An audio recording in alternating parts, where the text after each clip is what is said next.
আমরা ভাই দেশের প্রধানমন্ত্রী দেখতে যাইতেছে ভাই, এটা কি ছোট মতো কথা? এখন অনেক বড় কথা। অনুভূতি কেমন এখন? ভালো না? একদিন তো আপনিও প্রধানমন্ত্রী হইতেও পারেন। ইনশাল্লাহ হয়ে গেছে অবশ্য আগামী 30 সালে। স্যার মনে বিএনপি লিগের মধ্যে তুলে নেওয়া হবে।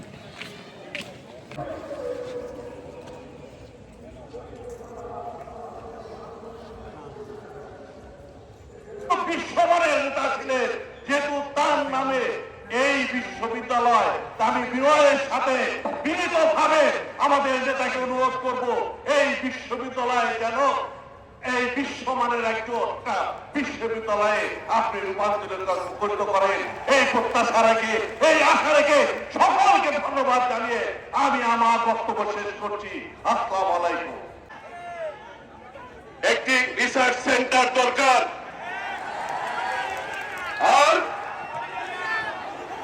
আর এই বিশ্ববিদ্যালয়ের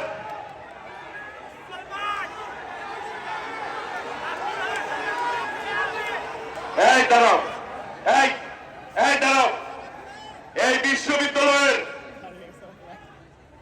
একটি স্টেডিয়াম রয়েছে পিছনে,